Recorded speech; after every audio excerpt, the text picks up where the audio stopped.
어느 날 신방을 가는데 동행하셨던 권사님이 목사님, 아파트 이름을 어렵게 짓는 이유를 아십니까? 물으시더라고요.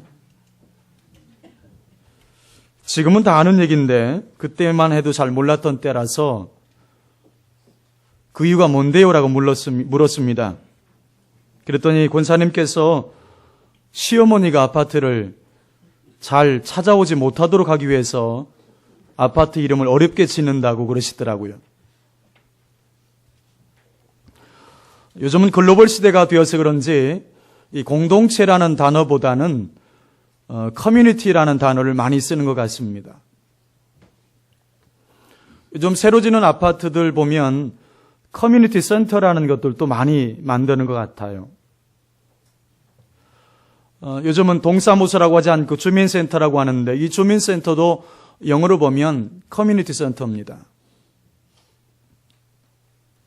이 커뮤니티라는 말이 굉장히 많이 우리 사회에서 통용되고 있음을 보게 되는 것이죠. 우리가 인생을 살아가면서 매우 의미 있는 경험을 하게 되면 같은 경험을 공유하는 사람들의 공동체가 생기게 마련입니다. 우리나라 같은 경우에는 같은 고향에 살던 사람들이 고향을 떠나서 만드는 향후회 같은 것, 뭐 충청 향후회, 호남 향후회 이런 것들도 있잖아요. 또 같은 학교를 졸업한 사람들의 뭐 동창회나 동문회 같은 것이 대표적인 것이 아닐까 싶어요. 이 한국 사람들은 미국에 가서도 합니다, 그것을. 그런데 이런 공동체, 커뮤니티가 순기능만 있는 것이 아니에요. 역기능도 종종 있음을 발견하게 됩니다. 그동안 잘 지내던 부인이 갑자기 동창회 갔다 와서 달라져요. 이 친구 남편과 비교하는 거예요. 누구 남편은 잘 살아서 잘 나가서 강남에 50평대 아파트에 사는데 우리는 뭐냐고 그렇게 소리를 치는 거예요. 친구는 고급 세단 승용차를 몰고 왔는데 나는 버스 타고 왔다고 바가지를 긁는 거죠.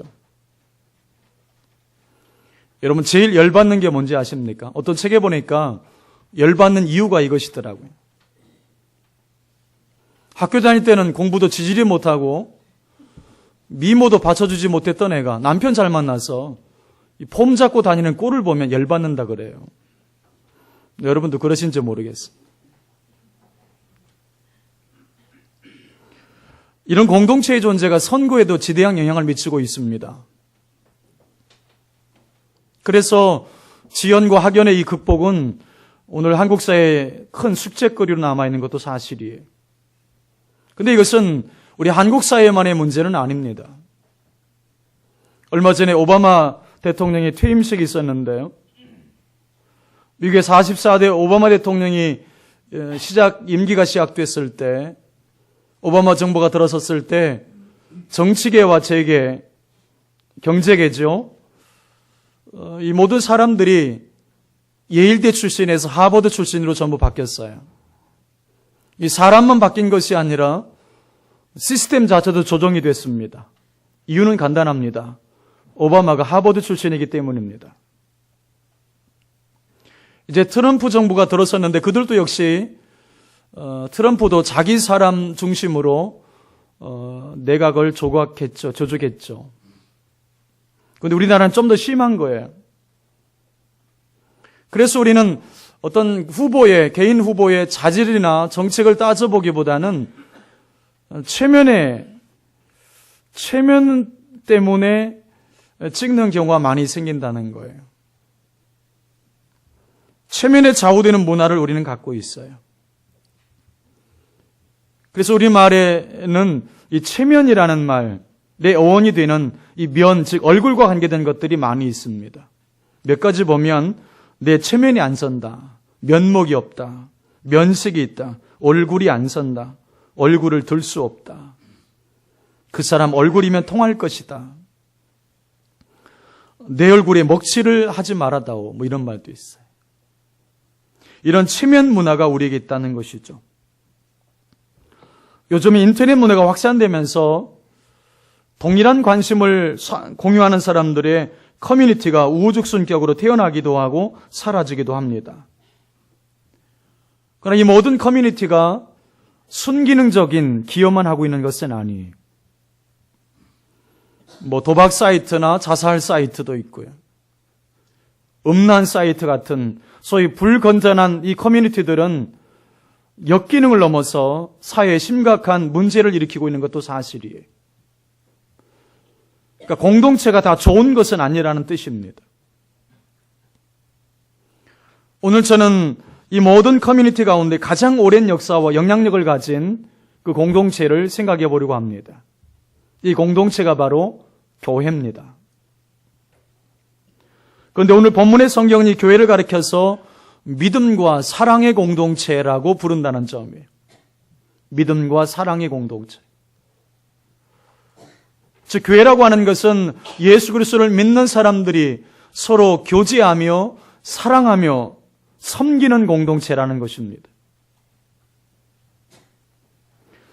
이것은 교회에 두 기둥이 있다면 믿음과 사랑, 사랑과 믿음이라는 것을 보여주는 거예요. 예수를 믿는 믿음, 주 안에서 서로 교제하는 사랑, 이것이 교회의 기둥이라는 것입니다. 두 가지 기둥.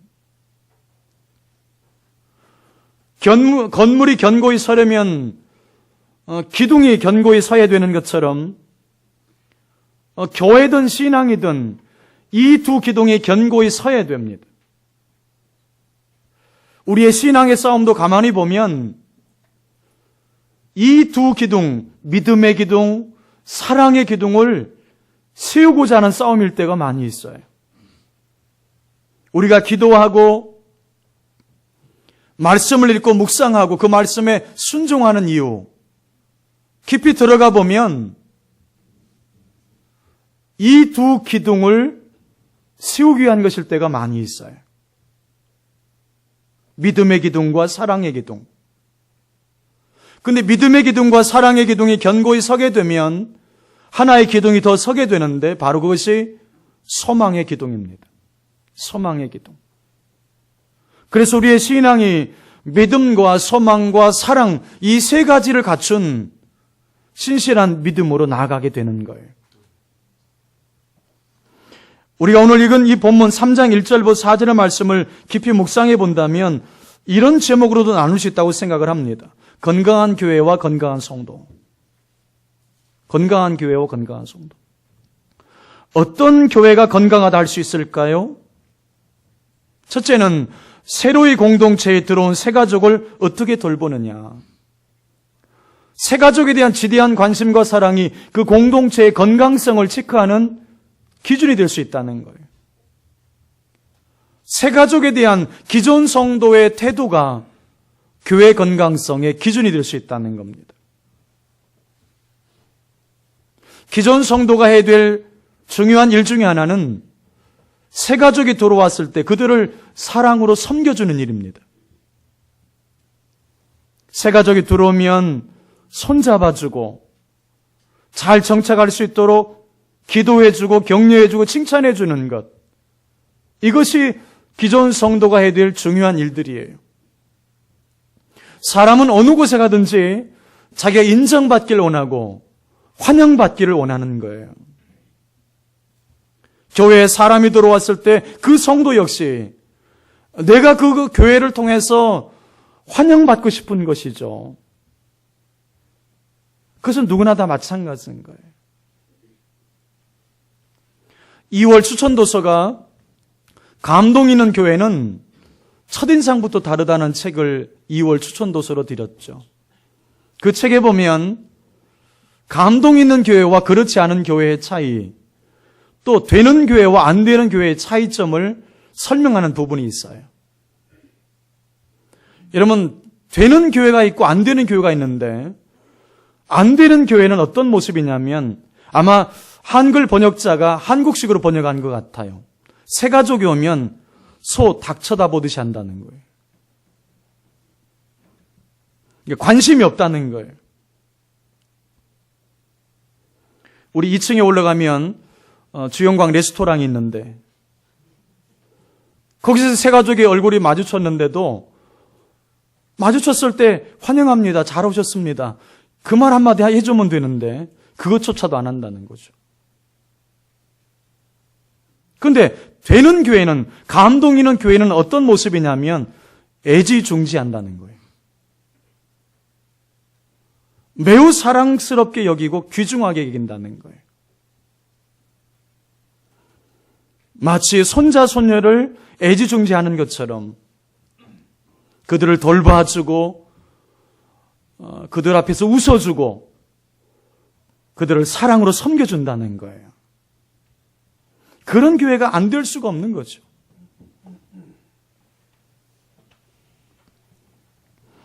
또 요즘 교회 건강성을 체크하는 기준이 새롭게 제기되는 것이 있습니다. 그것이 뭐냐면 교회 안에, 공동체 안에 혼자 있는 사람이 없는 교회, 혼자 외로이 서 있는 사람이 없는 교회, 그것이 요즘 새로이 제기되고 있는 교회의 건강성의 기준이에요. 공동체성을 강조하는 거죠. 주님의 관심은 교회 사이즈가 아닙니다. 몇 명 모이느냐, 주님의 관심사가 아니에요.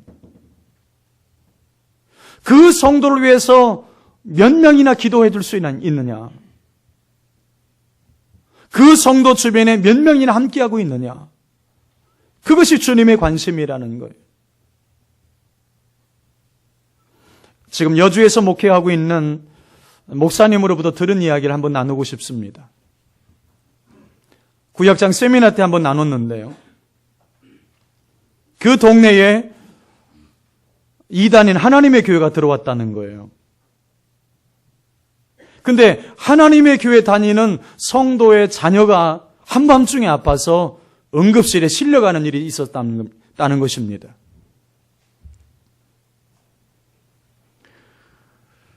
그 시간이 새벽 1시쯤이 되었다는 거예요.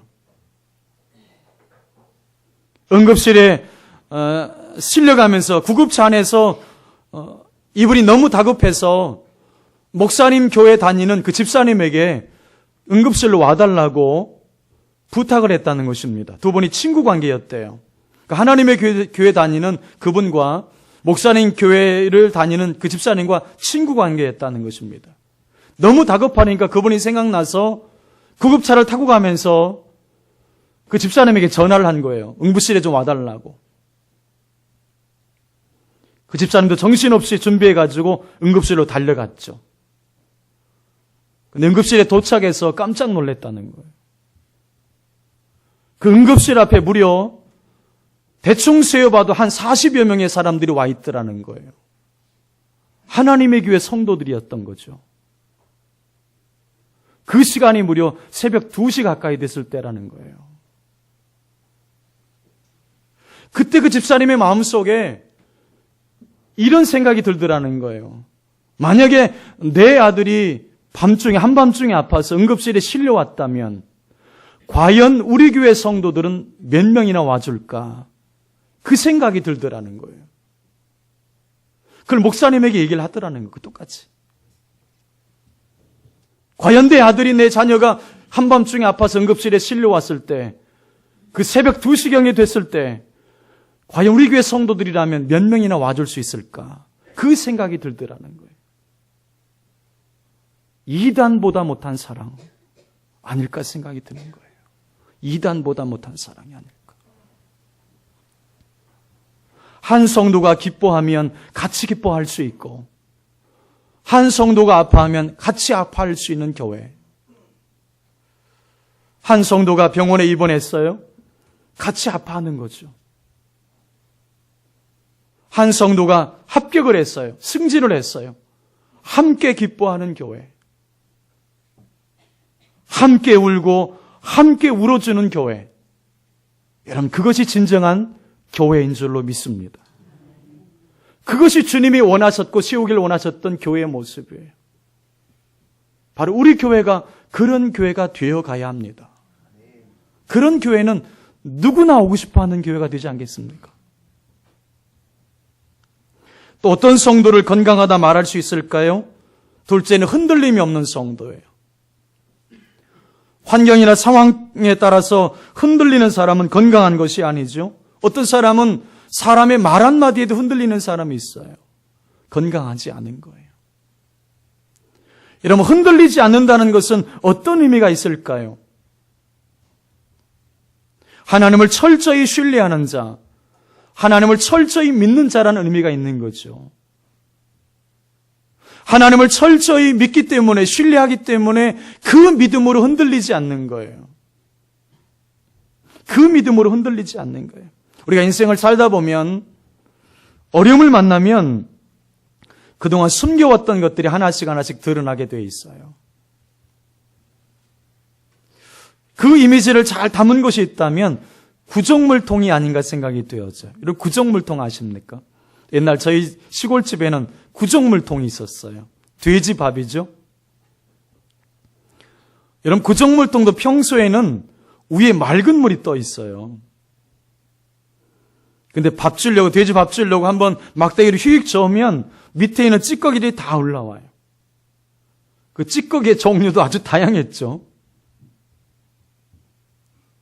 우리가 인생을 살다 보면 어려움을 만나면 마치 막대기를 휙 저으면 찌꺼기가 올라오는 것처럼 그동안 가라앉아 있었던 우리의 상처들, 우리의 욕망들이 다 드러나게 되어 있어요.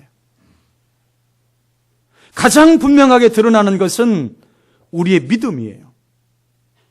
내 믿음의 수준과 내 믿음의 깊이가 다 드러나게 되어 있어요.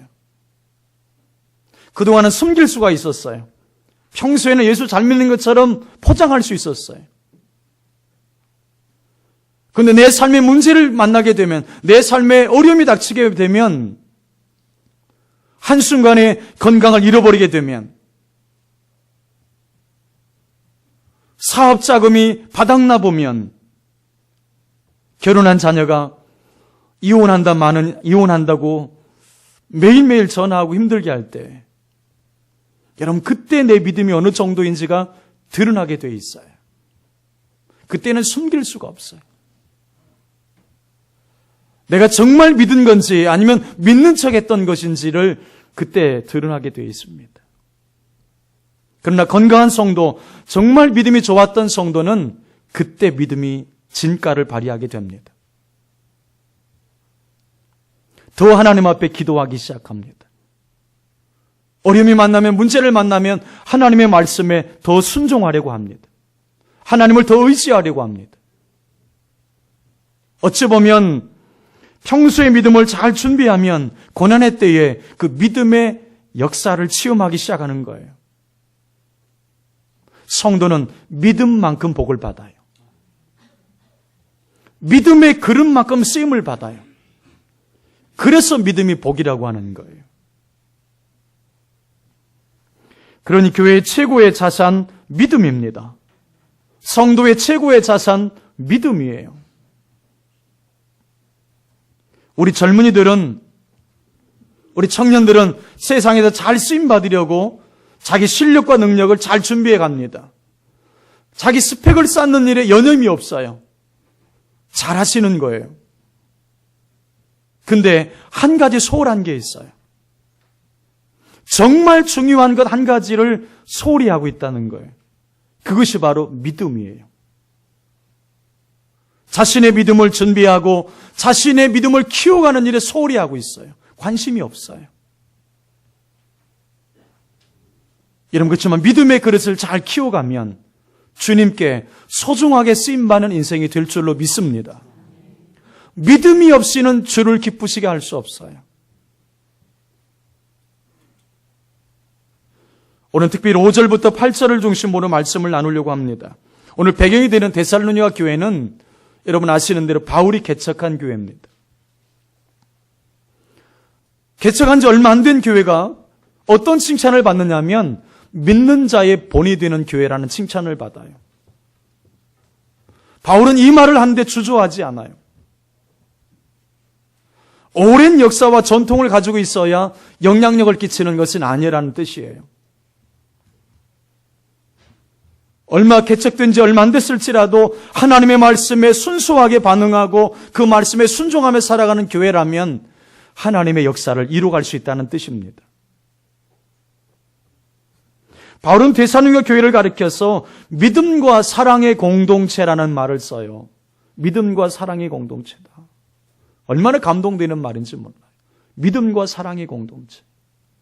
본문 6절을 같이 한번 읽어보죠. 6절 시작. 지금은 디모데가 너희로부터 와서 너희 믿음과 사랑의 기쁜 소식을 우리에게 전하고 또 너희가 항상 우리를 잘 생각하여 우리가 너희를 간절히 보고자 함과 같이 너희도 우리를 간절히 보고자 한다니 믿음과 사랑의 기쁜 소식을 우리에게 전하고라는 표현이 나와요.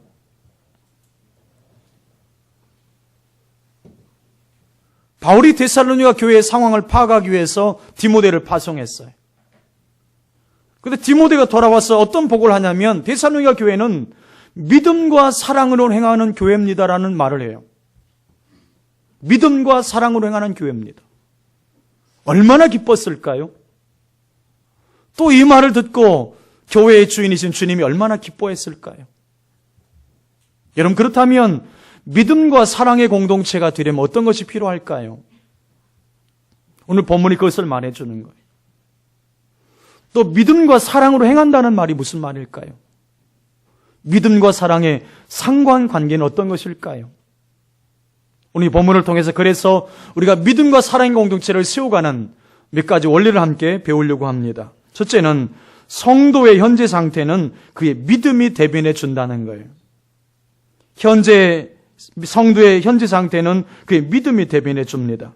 본문 5절 말씀을 우리 쉬운 성경으로 같이 한번 자막을 통해서 한번 같이 읽어보죠. 시작. 그래서 더 이상 불안해하며 기다릴 수 없어 디모데를 여러분에게 보내 여러분의 믿음의 상태를 알아보았습니다. 그것은 혹시 사탄의 유혹을 넘어가 우리가 한 수고를 헛되게 만들지는 않았는지 걱정되었기 때문입니다. 이 구절은 바울이 데살로니가 성도에게 디모데를 파송한 직접적인 이유가 뭔지를 설명하는 거예요. 왜 바울이 디모데를 데살로니가 교회에 보냈다고 말합니까? 다른 것 때문이 아니에요. 그 성도들의 믿음을 확인해 보기 위해서 했다는 거예요. 믿음 확인하려 보고. 다른 것도 아니고 왜 그렇게 그 믿음을 확인하고 싶은 걸까요? 그 이유는 그 성도의 믿음은 그 성도의 모든 것을 보여주기 때문에 그래요. 믿음은 성도의 모든 것을 보여주는 거예요. 여러분, 성도와 믿음과의 관계는 어떤 관계가 있을까요? 왜 이렇게 바울이 데살로니가 교회 성도들의 믿음을 확인하려고 하는 것일까요? 그것은 현재 그들의 삶에 나타나는 것은 믿음의 결과, 믿음의 열매이기 때문에 그래요. 얼마 전에 TV에서 방송된 내용이 이런 것이 있었습니다. 저녁 TV 프로였는데요. 당시 시청자들이 굉장히 많이 놀랐을 거예요. 저도 많이 놀랐으니까. 얼굴 없는 아이가 있는 거예요. 얼굴 없는 아이가 있어요. 이 아이는 미국 플로리다주에 사는 3살 배기 어린아이인데, 여자아이인데 이름이 줄리에너였습니다. 이 아이는 태어날 때부터 위턱뼈와 뺨 그리고 눈구멍과 귓바퀴를 구성하는 뼈가 30%밖에 없는 상태로 태어난 거예요. 뼈가 제대로 구성되지 않아서 얼굴 없는 상태가 된 이 증상을 트레처 콜린스 신드롬이라고 한다 그래요.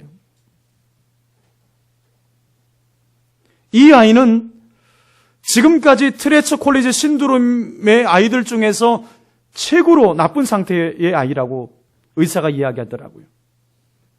지금까지 14번의 외과 수술이 있었대요. 그리고 앞으로 30번 이상의 수술이 더 필요하대요. 근데 참 놀라운 게 있어요. 해군에서 근무하는 그 부모의 말이 너무나 놀라워요. 그 얼굴 없는 그 딸 아이를 보면서 이 아이는 하나님이 내게 주신 선물이라고 말한다는 거예요.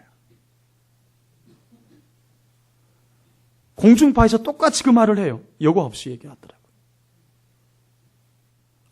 아빠 이름은 톰인데 톰은 뭐라고 말하냐면 하나님은 감당하지 못할 시험은 우리에게 허락하지 않는다고 말하면서 얼굴은 없지만 우리 아이가 많은 사람들에게 보여줄 많은 것을 가지고 있다고 말을 해요. 정말 놀라운 믿음이더라고요. 얼굴 없는 딸아이를 보면서도 하나님의 선물이라고 말한다라고 하는 것은 그 사람의 믿음이 그 정도인 거예요. 얼굴 없는 그 딸아이를 보면서도 우리 아이가 세상 사람들에게 보여줄 많은 것을 가지고 있다고 말한다는 거예요. 이게 그 사람의 믿음이었던 거예요. 여러분, 그렇습니다. 믿음은 성도의 모든 것입니다. 그래서 지금 그 성도의 믿음을 파악하면 그 성도의 모든 상태를 알 수 있게 된다는 겁니다. 지금 내가 예배 드리는 것도 믿음이에요. 주일날 딱 한 번만 예배 드리는 것도 믿음이에요. 그분은 주일 오후 예배까지 드리면 큰일 나는 줄 아는 분이 있어요. 누구라고 말할 수는 없지만. 교회에서 봉사하는 것이 주님의 뜻임에도 불구하고 봉사하지 않는 것도 그 사람의 믿음인 거예요. 우리가 운전하다가 교통신호를 위반하는 것, 지금 내가 가지고 있는 배우자의 조건들, 이사와 관련된 것, 교회 가까이 갈 것인가, 그냥 교회와 상관없이 갈 것인가, 우리 자녀들을 학원 보내는 문제, 다 믿음에서 나오는 것들이에요.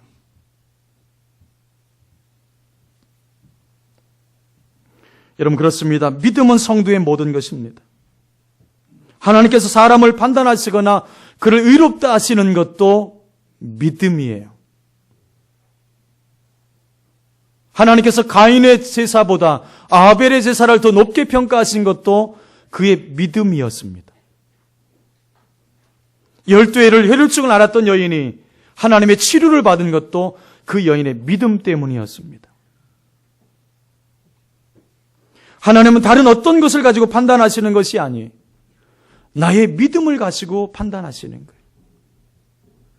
나의 믿음의 대로, 믿음의 분량대로 하나님이 축복하시고 믿음의 분량대로 사용하시는 거예요.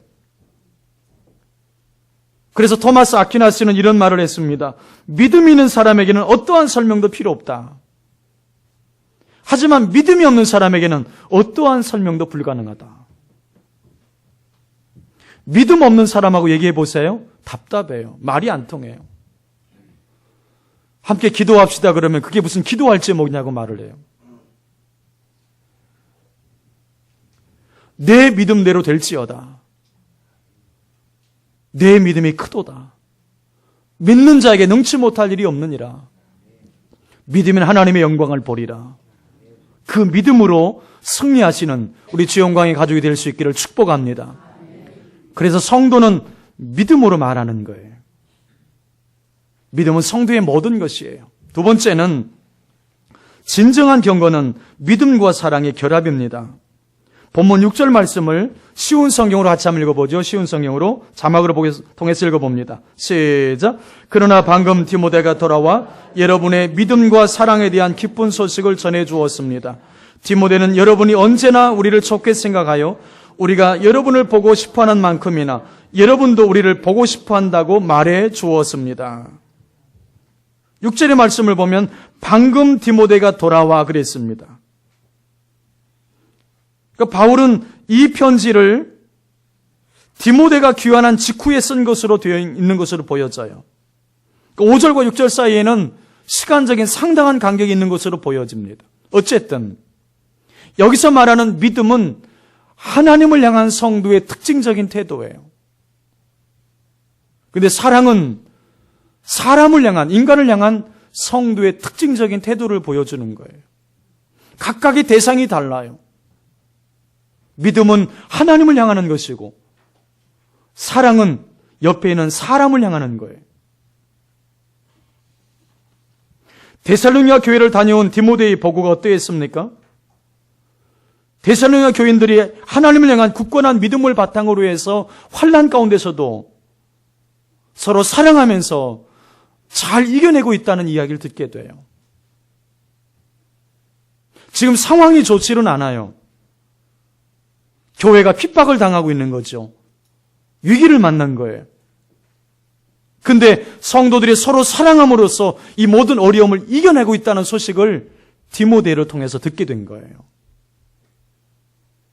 가족 간에 사랑이 있으면 가족의 어려움이 와도 이겨낼 수 있잖아요. 부부 간에 문제가 있어도 가족 간에 사랑이 있으면 이것을 능히 넘어설 수가 있어요.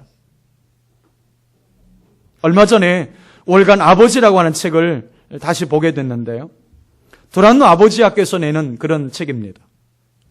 서울 아버지 학교를 수료한 주원섭 씨라고 하는 그 가정을 소개하는 부분이 있었어요. 이 거실에 걸려있는 가족 사진에 주원섭 씨를, 남편이죠. 남편만 올인한 가족 사진이 거실에 걸려있는 거예요. 남편이 하도 술 먹고 노름만 하니까 아내도 싫고 자녀들도 싫어해서 가족 사진 안에 남편만 가위로 올인한 거예요. 상상해 보세요. 이게 어떤 모습일지. 너무 지독한 노름꾼이고 술꾼이어서 가족들로부터 다 버림을 받은 거예요. 카드 연체 이자 때문에 이분은 도망다니면서 삶이 완전히 피폐해져 버렸어요. 그러는 중에 아내의 권유로, 그것도 빚을 좀 갚아줄 테니까 아버지 학교 가라고, 그렇게 해서 이분이 아버지 학교에 들어가게 된 거예요. 4주차 되었을 때 아내에게 그렇게 말했다는 것입니다. 여보, 이제 나 교회 갈게요. 그렇게 말하더라는 거예요. 아내는 그 말을 안 믿었지만 지금까지 주일날 교회를 계속해서 가고 있고, 무엇보다도 도박을 끊었다는 거예요. 5주차 되었을 때 수료식 때 막내딸이 우리 아빠 졸업시키지 말고 계속 다녔으면 좋겠다. 지금 조원섭 씨네 가족 사진이 바뀌었다는 겁니다. 아빠가 함께 웃으면서 찍은 사진으로 그게 바뀌었대요. 아내와 자녀들의 끝없는 사랑과 기도가 만들어낸 기적이 아닐까 싶습니다. 여러분, 교회도 마찬가지. 교회에 어려움이 와도 성도 간에 서로 사랑이 있으면 이겨낼 수 있어요. 문제는 성도 안에 서로 간에 사랑이 있느냐가 중요해요. 여러분, 믿음은 사랑을 만들어내요. 하나님을 믿으면 사랑하게 돼 있어요. 왜냐하면 하나님은 사랑이시기 때문입니다. 사랑하지 아니하는 자는 하나님을 알지 못하나니 이는 하나님은 사랑이심이라. 우리가 가끔 대화하다 보면 자녀들에 대해서 이런 말 할 때 있잖아요. 그 아버지의 그 아들이다. 그 어머니의 그 딸이다. 그런 말 하잖아요. 신기하게도 자녀들이 부모를 닮아 있어요. 위전적 요인도 있지만 함께 살기 때문에 닮아 있는 거예요. 우리가 하나님을 믿고 하나님과 함께 하다 보면 하나님을 닮아가게 되어 있어요. 그분은 사랑이십니다. 그래서 바른 믿음을 갖게 되면 사랑하며 살게 되어 있어요. 사랑하며 사는 거예요. 여러분 잘 보십시오. 지금 데살로니가 교회가 평안한 교회가 아닙니다. 평안할 때 사랑한 것도 아니에요. 박해를 받고 있어요. 교회가 위기 가운데 있는 거예요. 하지만 성도들이 서로 사랑함으로 이 위기를 이겨내고 있는 거예요. 교회를 세워가다 보면 종종 어려움이 찾아옵니다. 때로는 위기를 만날 수도 있어요. 그런데 여러분, 그럴 때일수록 서로가 서로를 축복해주고 격려해주고 기도해주고 사랑해줄 때 우린 능히 이길 수 있는 줄로 믿습니다. 아가서는 그렇게 말하잖아요. 사랑은 죽음같이 강하다, 그렇게 표현해요. 죽음같이 강하다. 자신이 수영을 못하면서도 물에 빠진 자녀를 구하기 위해서 물에 뛰어드는 어머니가 있어요. 차가 막 돌진해 오는데도 도로에 뛰어드는, 자녀를 구하기 위해서 도로에 뛰어드는 엄마가 있어요. 뭘까요? 무모함일까요? 그게 사랑입니다. 그게 사랑이에요. 어느 전사님이 길을 가다가 구걸하는 사람을 만났습니다. 뭔가 좀 주고 싶어서 이것저것 뒤져봤는데 아무것도 없는 거예요. 그래서 그냥 가기가 뭐해서 그분의 차디찬 손을 붙잡아 주었습니다. 그러면서 이렇게 말해 주었어요. 죄송하게도 제가 당신에게 드릴 것이 없습니다. 그렇지만 이 말을 꼭 해드리고 싶습니다. 부디 용기를 잃지 말고 하나님을 믿으면서 인생을 힘있게 살아가십시오. 그때 그 말을 들은 그 거린이 눈물을 글썽이면서 그 전사님에게 이런 말을 해주었다는 것입니다. 당신은 지금까지 내게 적선한 사람들 중에서 가장 값진 선물을 주었습니다. 줄 것이 없는 사람은 없어요. 사랑하면 줄 것이 많아져요. 지금 바울이 데살로니가의 성도들이 믿음과 사랑 가운데 온전히 서 있다는 소식을 듣게 돼요. 6절에 보면 이 소식을 기쁜 소식이라 그랬어요. 본문 8절에 보면 그러므로 너희가 주 안에 굳게 선즉 우리가 이제는 살리라 그랬어요. 이걸 쉬운 성경에 보니까 여러분이 주님 안에서 굳건히 서 있기만 한다면 그보다 더 큰 보람은 없습니다. 이게 사역의 보람이죠. 이게 목회자의 보람이죠. 왜 바울이 이것을 듣고 기뻐했을까요? 이유가 있어요.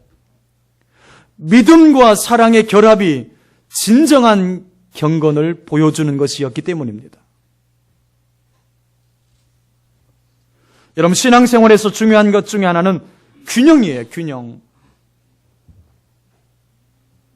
먼저는 수직적인 하나님과의 바른 관계를 맺어야 돼요. 하나님과의 바른 관계를 맺어야 돼요. 뿐만 아니라 수평적으로는 성도들 간에 좋은 관계를 맺어 가야 되는 거예요. 우리 성도들을 보면 하나님과의 수직적인 관계는 잘하는 것처럼 보여요. 근데 성도들 간의 수평적 관계를 잘 맺지 못하는, 성숙하지 못한 분들이 가끔씩 있어요. 서로 시기하고 질투하고 서로 상처를 주고 그런 분들이 가끔씩 있어요.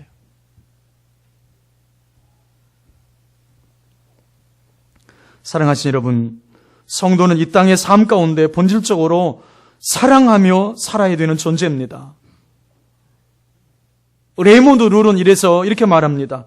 사랑하지 아니하는 자는 사는 것이 아니다. 사랑하지 아니하는 자는 사는 것이 아니다. 우리 옆 사람을 보면서 한번 인사하십시오. 사랑하며 삽시다. 사랑하며 사십시오. 말만 하지 말고 진짜 사랑하며 사십시오. 사랑하신 여러분, 여러분의 믿음을 세워가고 여러분의 믿음을 키워가는 일에 힘쓰셔야 합니다. 믿음은 성도의 모든 것을 말해주는 거예요. 그리고 우리 교회를 사랑하십시다. 서로 사랑하고 서로 기도해주고 서로를 위해서 축복해주고 서로 싸우지 말고 서로 마음으로 여러분 섬기면서 하십시다. 여러분, 그럴 때 우리 교회가 믿음과 사랑의 공동체가 될 줄로 믿습니다. 그것이 주님이 원하시는 교회의 모습이었고, 여러분, 그 교회가 되면 우리 주변에서 오고 싶은 교회가 될 거예요. 그 교회 함께 만들어갈 수 있기를 주님의 이름으로 축복합니다.